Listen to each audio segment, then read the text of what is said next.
Michael, welcome to Lincoln City. First thing, I guess, is who are you? What are you like as a person? Who am I? Oh, that's a big question. Hardworking, honest, love football, love developing players, love developing staff. Took an eclectic route, but took a really, if you like, hard-working route to have opportunities, and every day just love coaching.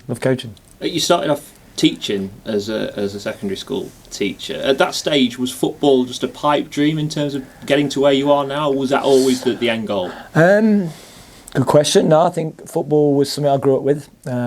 Played in academies, played at, if you like, National League level now, and dropped out probably for not being good enough at the top level, but always had coaching in mind. Started coaching really young.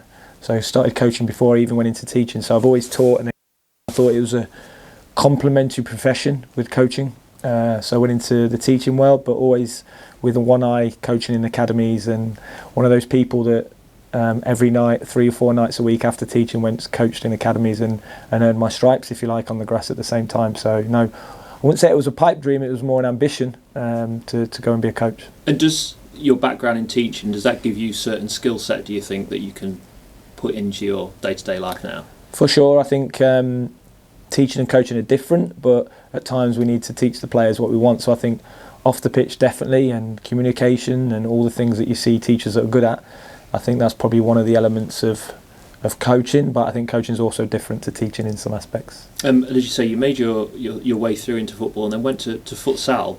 Talk to us about that decision and why you decided to do that. Yeah, that was an interesting one. I was playing for a National League team, and I was at university studying to be a teacher, or a sports science degree at the time, and I got a call to be going to play a game of futsal. I didn't know what it was, but I went out to Thailand, and all of a sudden I was walking out in front of 20,000 people playing a game that I thought was just a kickabout, and I actually just thought, as my nature is just like dig a little bit deeper into what it is, and this was 20 years ago. And then I found something that gave me an edge, found something that I thought, there's something in this. If all the Brazilians are doing it, all the Portuguese do it, all the Spanish do it. So I started to study it. And I think that's probably one thing with me, whether it's football, sport, teaching, leadership, it's about becoming a learner every day. So I used futsal as a way of making me better, but at the same time, always did football as well. I always coached in academies. So I was sort of twin tracking with two elements of the game, if you like, and then found my way into the FA under Dan Ashworth to lead it, which was a brilliant experience, and then moved back across into England national teams for football as well. I was speaking to Seth, your co-author, and one of your students the other day, Lincolnshire lad as well, and he was talking about some of the things that he kind of learnt about football through futsal. Do you think there's things that you can take from your futsal journey into the 11-a-side game? I think there's some things that transition, and there's some things that aren't. So I think if you know both codes well, you can make the distinction. So I think there's some things you can, some things you can't. But you know, the modern game now with the highest level, with Pep and De Zerbi, they're taking some things, that's for sure. So I'm not saying I'm Pep or De Zerbi, but what I'm saying is I think that having an all-round experience is key for all coaches, and every coach, in my opinion, I've worked with, for, under, and led, the more you learn, the better you become. And one of the things that Seth talked about was set pieces, in particular about the restarts, and that's something that we see managers, head coaches talk a lot more about now in the game, don't we? Yeah, restarts in the game were key, and I think restarts in the game now are even more key at football, and I think you can see the evolution of the game of football is starting to move into a different era, if you like.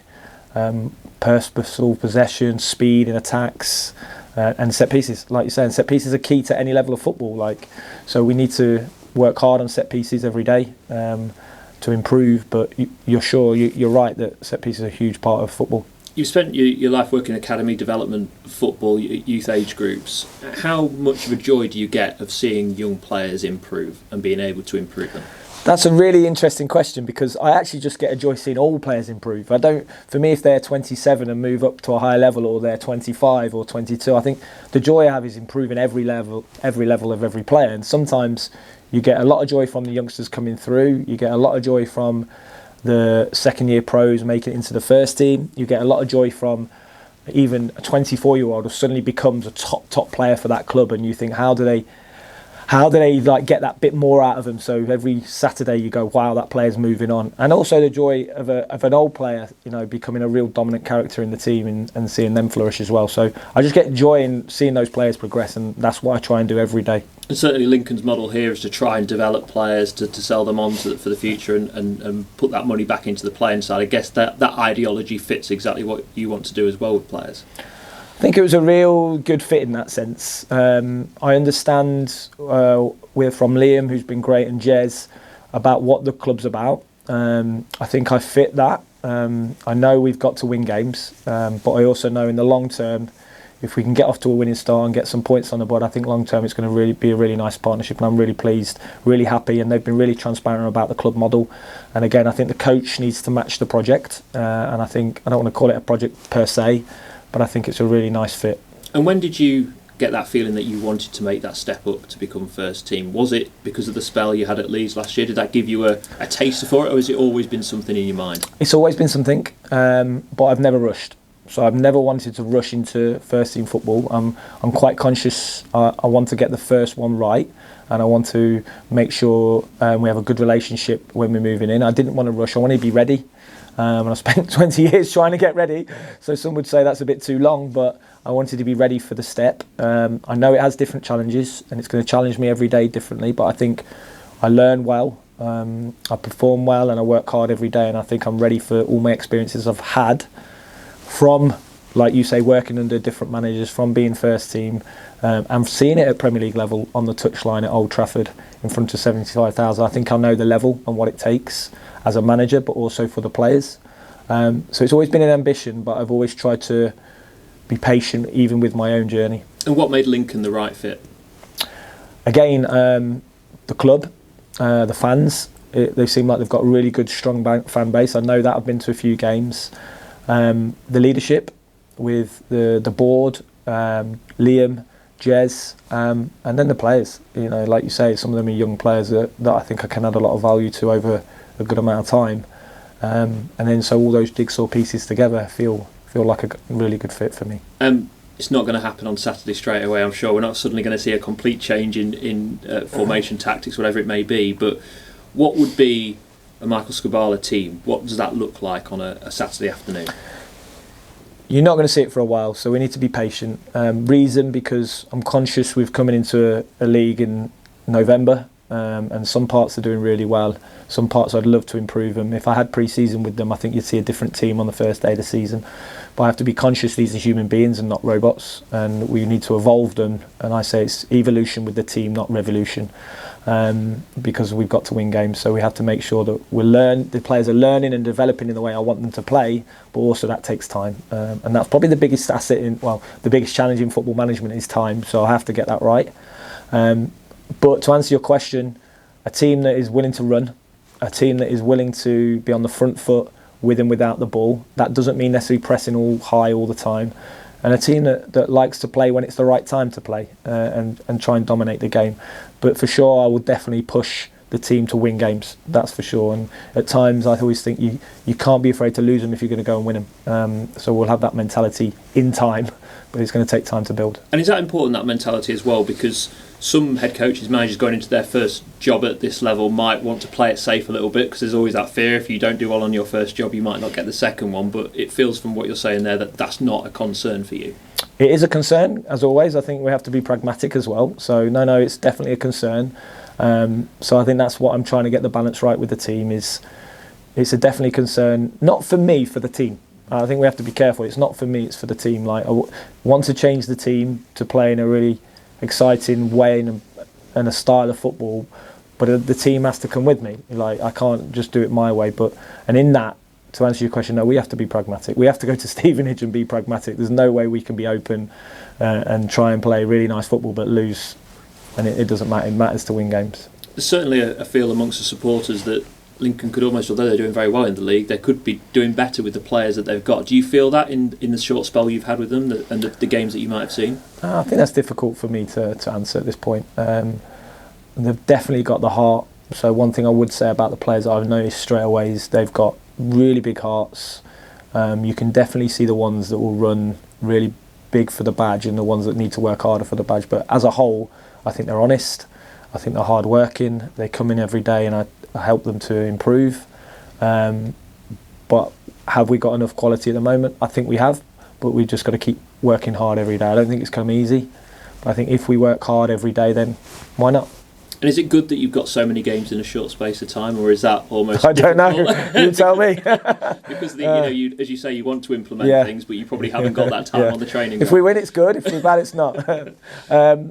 No, I think I'd always want more time on the training pitch with them, to be honest. I don't think it's ideal to come into 4 games in 14 days, and I think that's going to be difficult because it's very difficult to change things with so many games because the lads need to recover.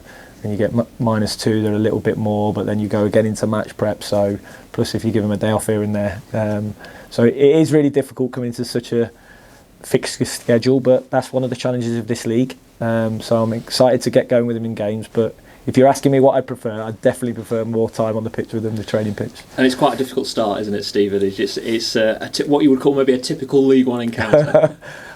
I think so. The lads and the staff keep saying, "Are you ready?" And I'm like, "Oh yeah, we'll be ready." So I don't know. Let's see. I'm just going to go out there, do my best for the lads, and hopefully they can put a good show on. And personally for you, I know you say it's not about you, it's about the team, but on Saturday afternoon when you walk out the tunnel, and I think there's a good backing of Lincoln fans already going to make the trip down south, what will it be like for you personally as a moment to lead Lincoln out for the first time? An honour. I think it's an honour to lead a really well supported club.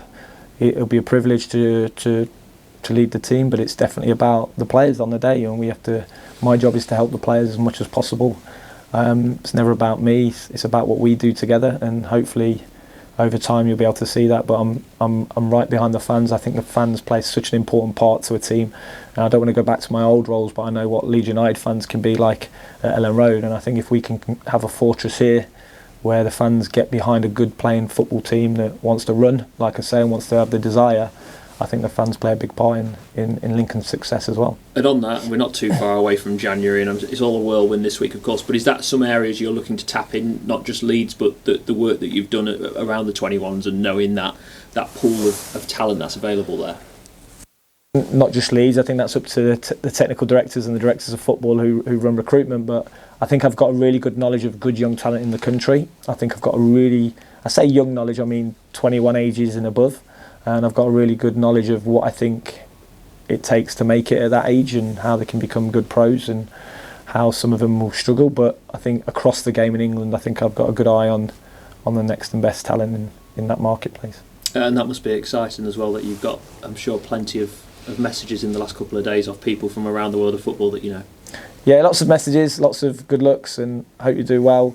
I've always tried to treat people right, work hard, and hopefully improve wherever I've been in terms of the team or the players or the staff or whatever that looks like, and that's my job really.